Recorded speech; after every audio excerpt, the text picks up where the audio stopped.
ॐ श्री गणेशाय नमः। श्री शनि अष्टोत्तरशतनाम स्तोत्रम्।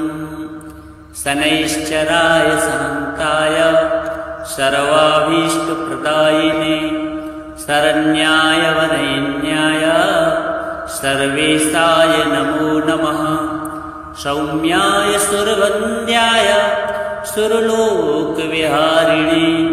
सुखासनोपविष्टाय सुन्दराय नमो नमः। घनाय घनरूपाय घनाभरणधारिणे घनसारविलेपाय खद्योताय नमो नमः। मन्दाय मन्दचेष्टाय महनीय गुणात्मने मर्त्यपावनपादाय महेशाय नमो नमः। छायापुत्राय सर्वाय शरतूणीर्धारिणे चरस्थितस्वभावाय चञ्चलाय नमो नमः। नीलवर्णाय नित्याय नीलाञ्जननिभाय च नीलाम्बरविभूषाय निश्चलाय नमो नमः। वेद्याय विधिरूपाय विरोधाधारभूमये भेदास्पदस्वभावाय वज्रदेहाय ते नमः। वैराग्यदाय वीराय वीतरोगभयाय च विपत्परम्परेशाय विश्ववन्द्याय ते नमः। गृध्नवाहनगूढाय कूर्माङ्गाय कुरूपिणे कुत्सिताय गुडाढ्याय गोचराय नमो नमः। अविद्यामूलनाशाय विद्यास्वरूपिणे आयुष्यकारणाद्याय आपदुद्धर्ते च नमो नमः। विष्णुभक्ताय वशिने विविधागमवेदिने विधिस्तुत्याय वन्द्याय विरूपाक्षाय ते नमः।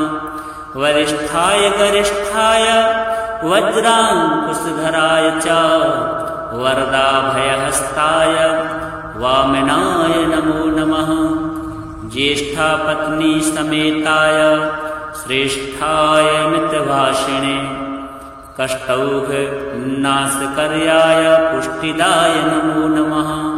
स्तुत्याय स्तोत्रगम्याय भक्तिवश्याय भानवे भानुपुत्राय भव्याय पावनाय नमो नमः। धनुर्मण्डलसंस्थाय धनदाय धनुष्मते तनुप्रकाशदेहाय तामसाय नमो नमः। अशेषजनवन्द्याय विशेषफलदायिने वशीकृतजनेशाय पशूनां पतये नमः। खेचराय खगेशाय घननीलाम्बराय च काठिन्यमानसायार्य गणस्तुत्याय ते नमः। नीलछत्राय नित्याय निर्गुणाय गुणात्मने निरामयाय निन्द्याय वन्दनीयाय ते नमः। धीराय दिव्यदेहाय दीनार्तिहरणाय च दैत्यनाशकरायार्य जनगण्याय ते नमः। क्रूराय क्रूरचेष्टाय कामक्रोधकराय च कलत्रपुत्रशत्रुत्वकारणाय नमो नमः।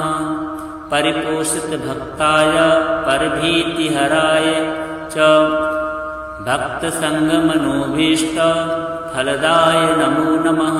इत्थं शनैश्चरायेदं नाम्नामष्टोत्तरं शतं प्रत्यहं प्रजपन्मर्त्यो दीर्घमायुर्वाप्नुयात्।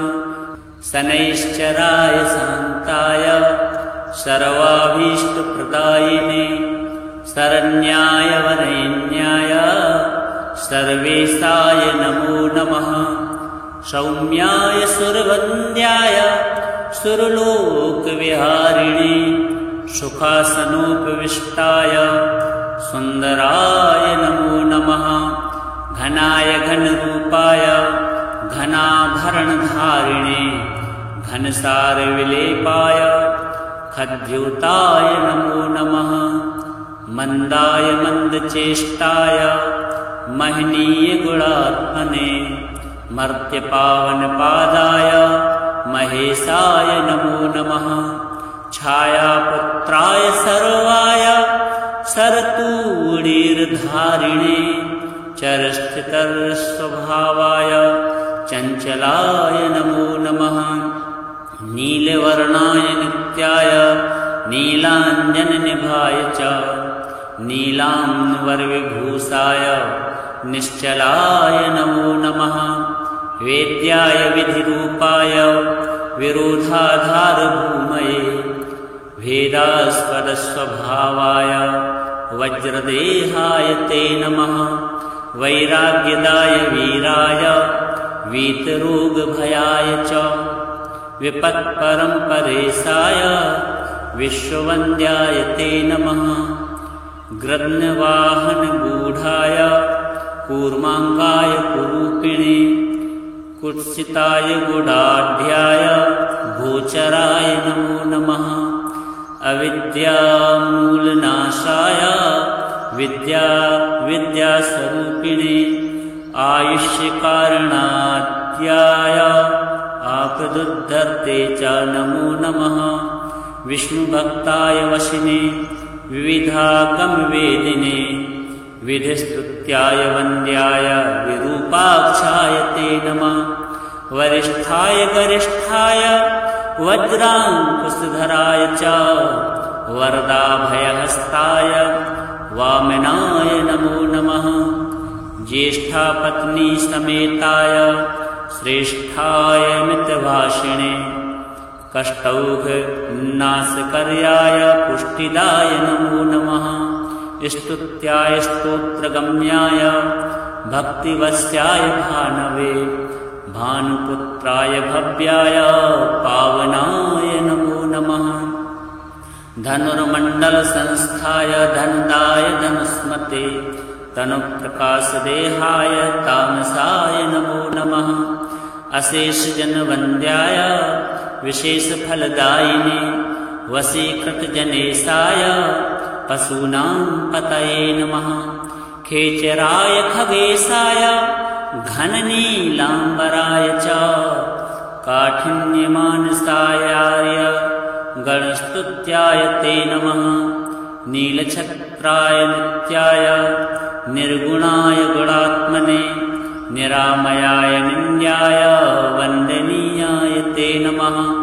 धीराय दिव्यदेहाय दीनार्तिहरणाय च दैत्यनाशकरायार्य जनगण्याय ते नमः।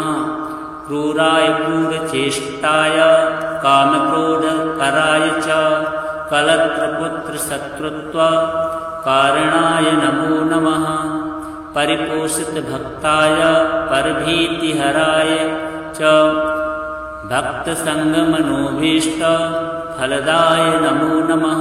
इत्थं शनैश्चरायेदं नाम्नामष्टोत्तरं शतं प्रत्यहं प्रजपन्मर्त्यो दीर्घमायुर्वाप्नुयात्। शनैश्चराय शान्ताय सर्वाभीष्टप्रदायिने शरण्याय वरेण्याय सर्वेशाय नमो नमः। सौम्याय सुरवन्द्याय सुरलोकविहारिणे सुखासनोपविष्टाय सुन्दराय नमो नमः। घनाय घनरूपाय घनाभरणधारिणे घनसारविलेपाय खद्योताय नमो नमः। मंदाय मंदचेष्टाय महनीय गुणात्मने मर्त्यपावनपादाय महेशाय नमो नमः। छायापुत्राय सर्वाय सरतूणीर्धारिणे चरस्थितस्वभावाय चञ्चलाय नमो नमः। नीलवर्णाय नित्याय नीलाञ्जननिभाय च नीलाम्बरविभूषाय निश्चलाय नमो नमः। वेद्याय विधिरूपाय विरोधाधारभूमये भेदास्पदस्वभावाय वज्रदेहाय ते नमः वैराग्यदाय वीराय वीतरोगभयाय च विपत्परम्परेशाय विश्ववन्द्याय ते नमः गृध्नवाहनगूढाय कूर्माङ्गाय कुरूपिणे कुत्सिताय गुडाढ्याय गोचराय नमो नमः अविद्यामूलनाशाय विद्यास्वरूपिणे आयुष्यकारणात्याय आपदुद्धर्ते च नमो नमः विष्णुभक्ताय वशिने विविधागमवेदिने विधिस्तुत्याय वन्द्याय विरूपाक्षाय ते नमः वरिष्ठाय गरिष्ठाय वज्राङ्कुशधराय च वरदाभयहस्ताय वामनाय नमो नमः ज्येष्ठापत्नी समेताय श्रेष्ठाय मितभाषिणे कष्टौघनाशकर्याय पुष्टिदाय नमो नमः स्तुत्याय स्तोत्रगम्याय भक्तिवश्याय भानवे भानुपुत्राय भव्याय पावनाय नमो नमः धनुर्मण्डलसंस्थाय धनदाय धनुस्मते तनुप्रकाशदेहाय तामसाय नमो नमः अशेषजनवन्द्याय विशेषफलदायिने वशीकृतजनेशाय पशूनां पतये नमः खेचराय खगेशाय घननीलाम्बराय च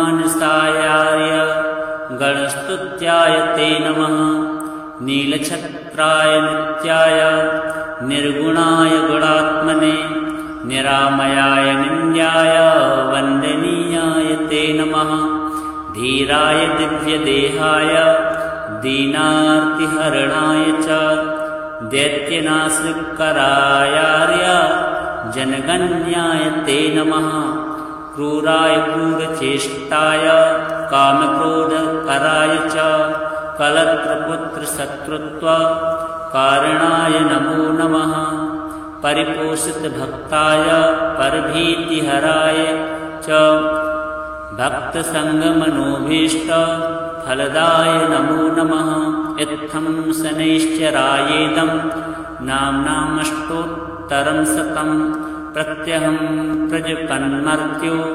दीर्घमायुर्वाप्नुयात् शनैश्चराय शान्ताय सर्वाभीष्टप्रदायिने शरण्याय वरेण्याय सर्वेशाय नमो नमः सौम्याय सुरवन्द्याय सुरलोकविहारिणे सुखासनोपविष्टाय सुन्दराय नमो नमः घनाय घनरूपाय घनाभरणधारिणे घनसारविलेपाय खद्योताय नमो नमः मन्दाय मन्दचेष्टाय महनीय गुणात्मने मर्त्यपावनपादाय महेशाय नमो नमः छायापुत्राय सर्वाय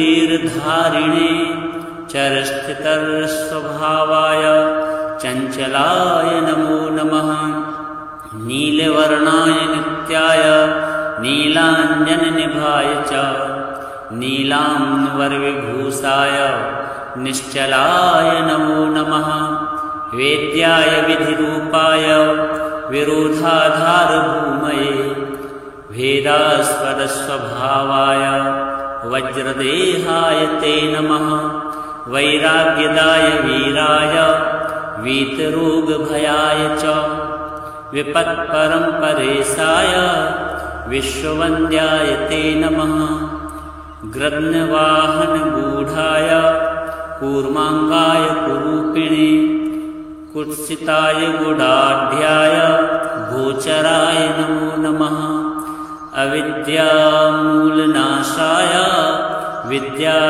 विद्यास्वरूपिणे आयुष्यकारणात्याय आपदुद्धर्ते च नमो नमः। विष्णुभक्ताय वशिने विविधागमवेदिने विधिस्तुत्याय वन्द्याय विरूपाक्षाय ते नमः। वरिष्ठाय गरिष्ठाय वज्राङ्कुशधराय च वरदाभयहस्ताय वामनाय नमो नमः। ज्येष्ठापत्नी समेताय श्रेष्ठाय मितभाषिणे कष्टौघनाशकर्याय पुष्टिदाय नमो नमः। स्तुत्याय स्तोत्रगम्याय भक्तिवश्याय भानवे भानुपुत्राय भव्याय पावनाय नमो नमः। धनुर्मण्डलसंस्थाय धनदाय धनुस्मते तनुप्रकाशदेहाय तामसाय नमो नमः। अशेषजनवन्द्याय विशेषफलदायिने वशीकृतजनेशाय पशूनां पतये नमः। खेचराय खगेशाय घननीलाम्बराय च काठिन्यमानसायाय गणस्तुत्याय ते नमः।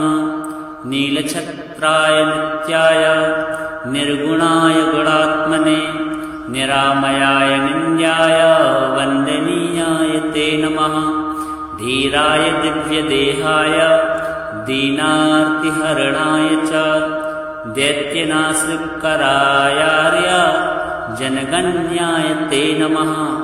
क्रूराय क्रूरचेष्टाय कामक्रोधकराय च कलत्रपुत्रशत्रुत्वकारणाय नमो नमः। परिपोषितभक्ताय परभीतिहराय च भक्तसङ्गमनोभीष्टफलदाय नमो नमः।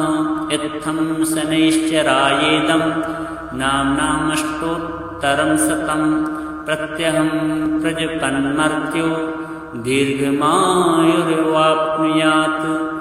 शनैश्चराय शान्ताय सर्वाभीष्टप्रदायिने शरण्याय वरेण्याय सर्वेशाय नमो नमः। सौम्याय सुरवन्द्याय सुरलोकविहारिणे सुखासनोपविष्टाय सुन्दराय नमो नमः। घनाय घनरूपाय घनाभरणधारिणे घनसारविलेपाय खद्योताय नमो नमः। मन्दाय मन्दचेष्टाय महनीय गुणात्मने मर्त्यपावनपादाय महेशाय नमो नमः। छायापुत्राय सर्वाय शरतूणीर्धारिणे चरस्थितस्वभावाय चञ्चलाय नमो नमः। नीलवर्णाय नित्याय नीलाञ्जननिभाय च नीलाम्बरविभूषाय निश्चलाय नमो नमः। वेद्याय विधिरूपाय विरोधाधारभूमये भेदास्पदस्वभावाय वज्रदेहाय ते नमः। वैराग्यदाय वीराय वीतरोगभयाय च विपत्परम्परेशाय विश्ववन्द्याय ते नमः। गृध्नवाहनगूढाय कूर्माङ्गाय कुरूपिणे कुत्सिताय गुडाढ्याय गोचराय नमो नमः। अविद्यामूलनाशाय विद्यास्वरूपिणे आयुष्यकारणात्याय आपदुद्धर्ते च नमो नमः।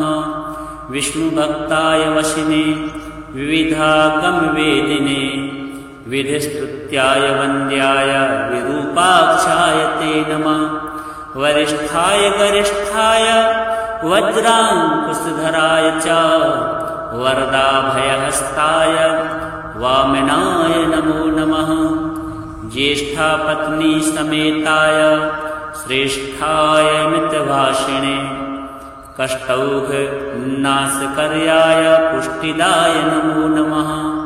स्तुत्याय स्तोत्रगम्याय भक्तिवश्याय भानवे भानुपुत्राय भव्याय पावनाय नमो नमः। धनुर्मण्डलसंस्थाय धनदाय धनुस्मते तनुप्रकाशदेहाय तामसाय नमो नमः। अशेषजनवन्द्याय विशेषफलदायिने वशीकृतजनेशाय पशूनां पतये नमः। खेचराय खगेशाय घननीलाम्बराय च काठिन्यमानसायार्य गणस्तुत्याय ते नमः। नीलछत्राय नित्याय निर्गुणाय गुणात्मने निरामयाय निन्द्याय वन्दनीयाय ते नमः। धीराय दिव्यदेहाय दीनार्तिहरणाय च दैत्यनाशकरायार्य जनगण्याय ते नमः। क्रूराय क्रूरचेष्टाय कामक्रोधकराय च कलत्रपुत्रशत्रुत्वकारणाय नमो नमः। परिपोषितभक्ताय परभीतिहराय च भक्तसङ्गमनोभीष्टफलदाय नमो नमः। इत्थं शनैश्चरायेदं नाम्नामष्टोत्तरं शतं प्रत्यहं प्रजपन्मर्त्यो दीर्घमायुर्वाप्नुयात्। शनैश्चराय शान्ताय सर्वाभीष्टप्रदायिने शरण्याय वरेण्याय सर्वेशाय नमो नमः। सौम्याय सुरवन्द्याय सुरलोकविहारिणे सुखासनोपविष्टाय सुन्दराय नमो नमः। घनाय घनरूपाय घनाभरणधारिणे घनसारविलेपाय खद्योताय नमो नमः। मन्दाय मन्दचेष्टाय महनीय गुणात्मने मर्त्यपावनपादाय महेशाय नमो नमः। छायापुत्राय सर्वाय शरतूणीर्धारिणे चरस्थितस्वभावाय चञ्चलाय नमो नमः। नीलवर्णाय नित्याय नीलाञ्जननिभाय च नीलाम्बरविभूषाय निश्चलाय नमो नमः। वेद्याय विधिरूपाय विरोधाधारभूमये भेदास्पदस्वभावाय वज्रदेहाय ते नमः। वैराग्यदाय वीराय वीतरोगभयाय च विपत्परम्परेशाय विश्ववन्द्याय ते नमः। गृध्नवाहनगूढाय कूर्माङ्गाय कुरूपिणे कुत्सिताय गुडाढ्याय गोचराय नमो नमः। अविद्यामूलनाशाय विद्यास्वरूपिणे आयुष्यकारणाद्याय आपदुद्धर्ते च नमो नमः। विष्णुभक्ताय वशिने विविधागमवेदिने विधिस्तुत्याय वन्द्याय विरूपाक्षाय ते नमः। वरिष्ठाय गरिष्ठाय वज्राङ्कुशधराय च वरदाभयहस्ताय वामनाय नमो नमः। ज्येष्ठापत्नी समेताय श्रेष्ठाय मितभाषिणे कष्टौघनाशकर्याय पुष्टिदाय नमो नमः। स्तुत्याय स्तोत्रगम्याय भक्तिवश्याय भानवे भानुपुत्राय भव्याय पावनाय नमो नमः। धनुर्मण्डलसंस्थाय धनदाय धनुस्मते तनुप्रकाशदेहाय तामसाय नमो नमः। अशेषजनवन्द्याय विशेषफलदायिने वशीकृतजनेशाय पशूनां पतये नमः। खेचराय खगेशाय घननीलाम्बराय च काठिन्यमानसायार्य गणस्तुत्याय ते नमः। नीलछत्राय नित्याय निर्गुणाय गुणात्मने निरामयाय निन्द्याय वन्दनीयाय ते नमः। धीराय दिव्यदेहाय दीनार्तिहरणाय च दैत्यनाशकरायार्य जनगण्याय ते नमः। क्रूराय क्रूरचेष्टाय कामक्रोधकराय च कलत्रपुत्रशत्रुत्वकारणाय नमो नमः। परिपोषितभक्ताय परभीतिहराय च भक्तसङ्गमनोभीष्टफलदाय नमो नमः। इत्थं शनैश्चरायेदं नाम्नामष्टोत्तरं शतं प्रत्यहं प्रजपन्मर्त्यो दीर्घमायुर्वाप्नुयात्। शनैश्चराय शान्ताय सर्वाभीष्टप्रदायिने शरण्याय वरेण्याय सर्वेशाय नमो नमः। सौम्याय सुरवन्द्याय सुरलोकविहारिणे सुखासनोपविष्टाय सुन्दराय नमो नमः। घनाय घनरूपाय घनाभरणधारिणे घनसारविलेपाय खद्योताय नमो नमः।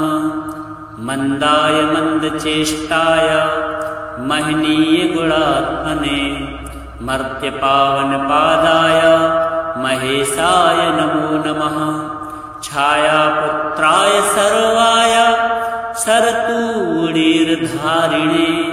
चरस्थितस्वभावाय चञ्चलाय नमो नमः।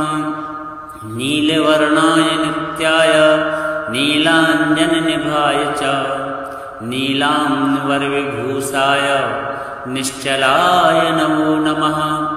वेद्याय विधिरूपाय विरोधाधारभूमये भेदास्पदस्वभावाय वज्रदेहाय ते नमः।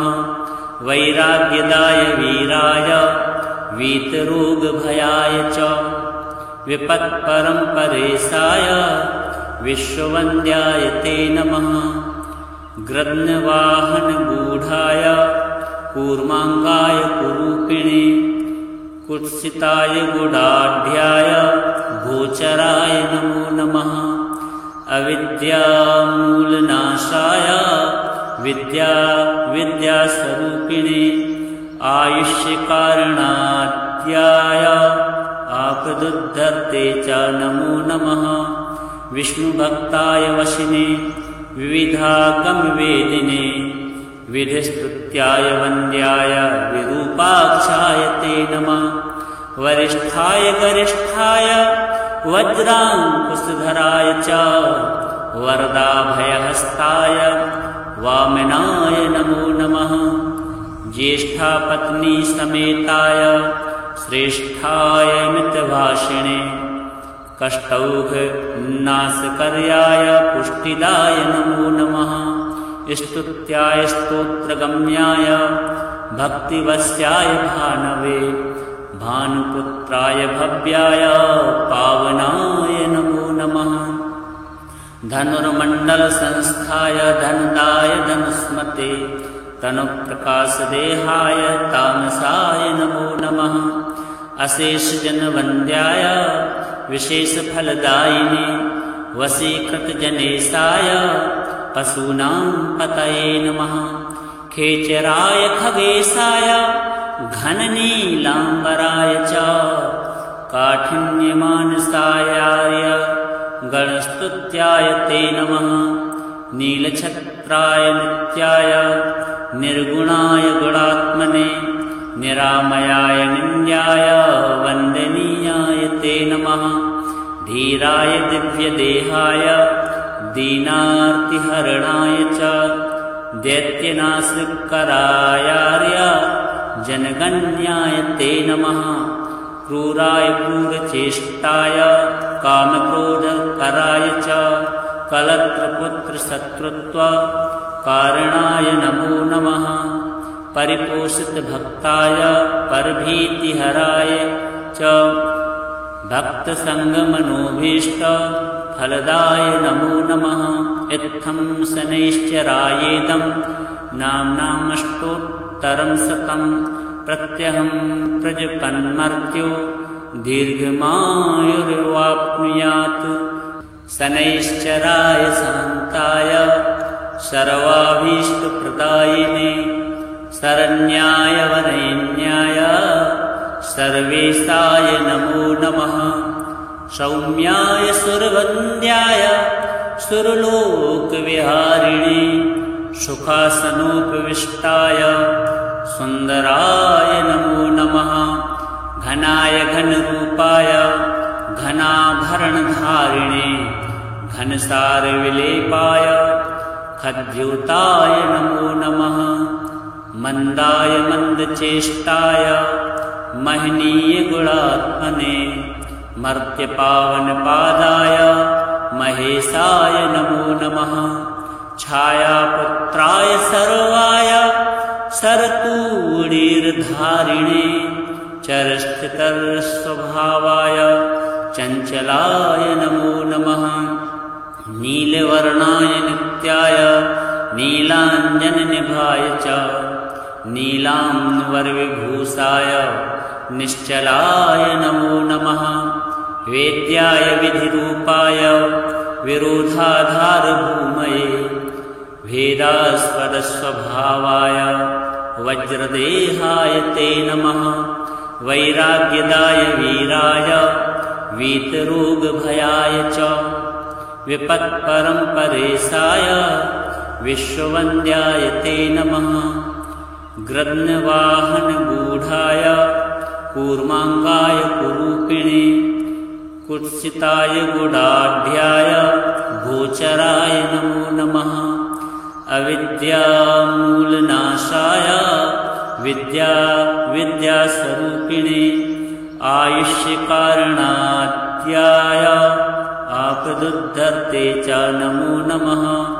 विष्णुभक्ताय वशिने विविधागमवेदिने विधिस्तुत्याय वन्द्याय विरूपाक्षाय ते नमः। वरिष्ठाय गरिष्ठाय वज्राङ्कुशधराय च वरदाभयहस्ताय वामनाय नमो नमः। ज्येष्ठापत्नी समेताय श्रेष्ठाय मितभाषिणे कष्टौघनाशकर्याय पुष्टिदाय नमो नमः। स्तुत्याय स्तोत्रगम्याय भक्तिवश्याय भानवे भानुपुत्राय भव्याय पावनाय नमो नमः। धनुर्मण्डलसंस्थाय धनदाय धनुष्मते तनुप्रकाशदेहाय तामसाय नमो नमः। अशेषजनवन्द्याय विशेषफलदायिने वशीकृतजनेशाय पशूनां पतये नमः। खेचराय खगेशाय घननीलाम्बराय च काठिन्यमानसायार्य गणस्तुत्याय ते नमः। नीलछत्राय नित्याय निर्गुणाय गुणात्मने निरामयाय निन्द्याय वन्दनीयाय ते नमः। धीराय दिव्यदेहाय दीनार्तिहरणाय च दैत्यनाशकरायार्य जनगण्याय ते नमः। क्रूराय क्रूरचेष्टाय कामक्रोधकराय च कलत्रपुत्रशत्रुत्वकारणाय नमो नमः। परिपोषितभक्ताय परभीतिहराय च भक्तसङ्गमनोभीष्टफलदाय नमो नमः। इत्थं शनैश्चरायेदं नाम्नामष्टोत्तरं शतं प्रत्यहं प्रजपन्मर्त्यो दीर्घमायुर्वाप्नुयात्। शनैश्चराय शान्ताय सर्वाभीष्टप्रदायिने शरण्याय वरेण्याय सर्वेशाय नमो नमः। सौम्याय सुरवन्द्याय सुरलोकविहारिणे सुखासनोपविष्टाय सुन्दराय नमो नमः। घनाय घनरूपाय घनाभरणधारिणे घनसारविलेपाय खद्योताय नमो नमः। मन्दाय मन्दचेष्टाय महनीयगुणात्मने मर्त्यपावनपादाय महेशाय नमो नमः। छायापुत्राय सर्वाय शरतूणीर्धारिणे चरस्थितस्वभावाय चञ्चलाय नमो नमः। नीलवर्णाय नित्याय नीलाञ्जननिभाय च नीलाम्बरविभूषाय निश्चलाय नमो नमः। वेद्याय विधिरूपाय विरोधाधारभूमये भेदास्पदस्वभावाय वज्रदेहाय ते नमः।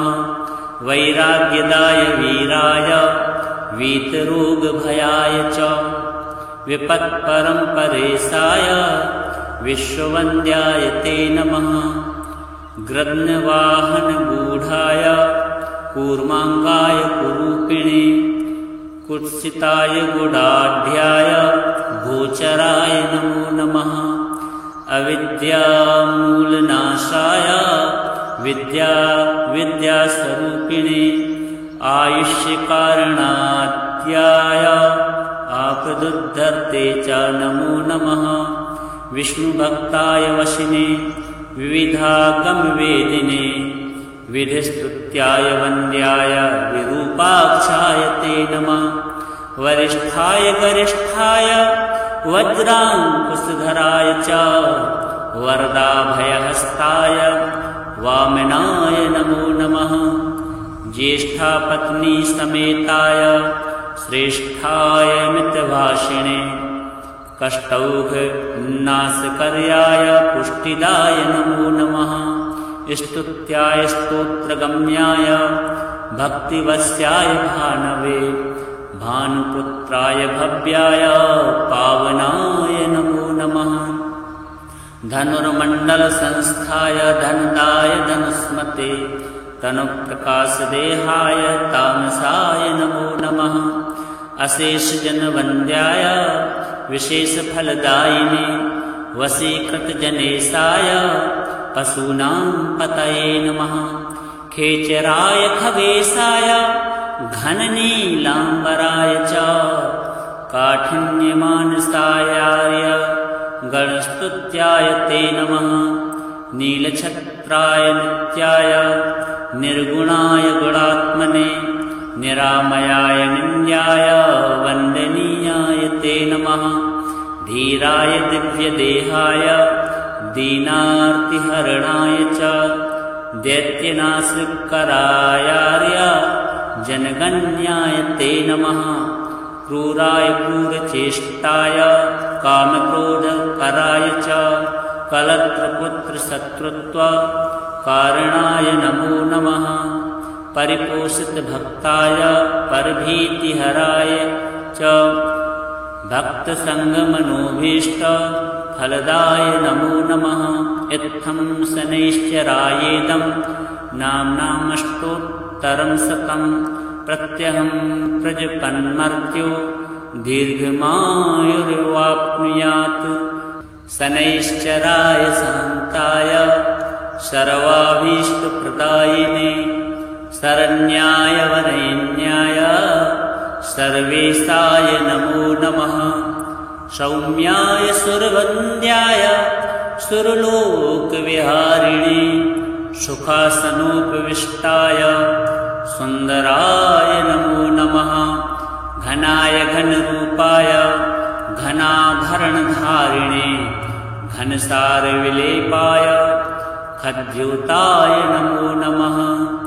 मन्दाय मन्दचेष्टाय महनीयगुणात्मने मर्त्यपावनपादाय महेशाय नमो नमः।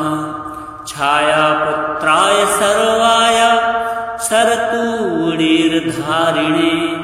चरस्थितस्वभावाय चञ्चलाय नमो नमः। नीलवर्णाय नित्याय नीलाञ्जननिभाय च नीलाम्बरविभूषाय निश्चलाय नमो नमः। वेद्याय विधिरूपाय विरोधाधारभूमये भेदास्पदस्वभावाय वज्रदेहाय ते नमः। वैराग्यदाय वीराय वीतरोगभयाय च विपत्परम्परेशाय विश्ववन्द्याय ते नमः। गृध्नवाहनगूढाय कूर्माङ्गाय कुरूपिणे कुत्सिताय गुडाढ्याय गोचराय नमो नमः। अविद्यामूलनाशाय विद्यास्वरूपिणे आयुष्यकारणाद्याय आपदुद्धर्ते च नमो नमः। विष्णुभक्ताय वशिने विविधागमवेदिने विधिस्तुत्याय वन्द्याय विरूपाक्षाय ते नमः। वरिष्ठाय गरिष्ठाय वज्राङ्कुशधराय च वरदाभयहस्ताय वामनाय नमो नमः। ज्येष्ठापत्नी समेताय श्रेष्ठाय मितभाषिणे कष्टौघनाशकर्याय पुष्टिदाय नमो नमः। स्तुत्याय स्तोत्रगम्याय भक्तिवश्याय भानवे भानुपुत्राय भव्याय पावनाय नमो नमः। धनुर्मण्डलसंस्थाय धनदाय धनुष्मते तनुप्रकाशदेहाय तामसाय नमो नमः। अशेषजनवन्द्याय विशेषफलदायिने वशीकृतजनेशाय पशूनां पतये नमः। खेचराय खगेशाय घननीलाम्बराय च काठिन्यमानसायार्य गणस्तुत्याय ते नमः। नीलछत्राय नित्याय निर्गुणाय गुणात्मने निरामयाय निन्द्याय वन्दनीयाय ते नमः। धीराय दिव्यदेहाय दीनार्तिहरणाय च दैत्यनाशकरायार्य जनगण्याय ते नमः। क्रूराय क्रूरचेष्टाय कामक्रोधकराय च कलत्रपुत्रशत्रुत्वकारणाय नमो नमः। परिपोषितभक्ताय परभीतिहराय च भक्तसङ्गमनोभीष्टफलदाय नमो नमः। इत्थं शनैश्चरायेदं नाम्नामष्टोत्तरं शतं प्रत्यहं प्रजपन्मर्त्यो दीर्घमायुर्वाप्नुयात्। शनैश्चराय शान्ताय सर्वाभीष्टप्रदायिने शरण्याय वरेण्याय सर्वेशाय नमो नमः। सौम्याय सुरवन्द्याय सुरलोकविहारिणे सुखासनोपविष्टाय सुन्दराय नमो नमः। घनाय घनरूपाय घनाभरणधारिणे घनसारविलेपाय खद्योताय नमो नमः। मन्दाय मन्दचेष्टाय महनीयगुणात्मने मर्त्यपावनपादाय महेशाय नमो नमः। छायापुत्राय सर्वाय शरतूणीर्धारिणे चरस्थितस्वभावाय चञ्चलाय नमो नमः। नीलवर्णाय नित्याय नीलाञ्जननिभाय च नीलाम्बरविभूषाय निश्चलाय नमो नमः। वेद्याय विधिरूपाय विरोधाधारभूमये भेदास्पदस्वभावाय वज्रदेहाय ते नमः। वैराग्यदाय वीराय वीतरोगभयाय च विपत्परम्परेशाय विश्ववन्द्याय ते नमः। गृध्नवाहनगूढाय कूर्माङ्गाय कुरूपिणे कुत्सिताय गुडाढ्याय गोचराय नमो नमः अविद्यामूलनाशाय विद्यास्वरूपिणे आयुष्यकारणात्याय आपदुद्धर्ते च नमो नमः विष्णुभक्ताय वशिने विविधागमवेदिने विधिस्तुत्याय वन्द्याय विरूपाक्षाय ते नमः वरिष्ठाय गरिष्ठाय वज्राङ्कुशधराय च वरदाभयहस्ताय वामनाय नमो नमः ज्येष्ठापत्नी समेताय श्रेष्ठाय मितभाषिणे कष्टौघनाशकर्याय पुष्टिदाय नमो नमः स्तुत्याय स्तोत्रगम्याय भक्तिवश्याय भानवे भानुपुत्राय भव्याय पावनाय नमो नमः धनुर्मण्डलसंस्थाय धनदाय धनुस्मते तनुप्रकाशदेहाय तामसाय नमो नमः अशेषजनवन्द्याय विशेषफलदायिने वशीकृतजनेशाय पशूनां पतये नमः खेचराय खगेशाय घननीलाम्बराय च काठिन्यमानसायार्य गणस्तुत्याय ते नमः नीलछत्राय नित्याय निर्गुणाय गुणात्मने निरामयाय निन्द्याय वन्दनीयाय ते नमः धीराय दिव्यदेहाय दीनार्तिहरणाय च दैत्यनाशकरायार्य जनगण्याय ते नमः क्रूराय क्रूरचेष्टाय कामक्रोधकराय च कलत्रपुत्रशत्रुत्वकारणाय नमो नमः परिपोषितभक्ताय परभीतिहराय च भक्तसङ्गमनोभीष्टफलदाय नमो नमः इत्थं शनैश्चरायेदं नाम्नामष्टोत्तरं शतं प्रत्यहं प्रजपन्मर्त्यो दीर्घमायुर्वाप्नुयात्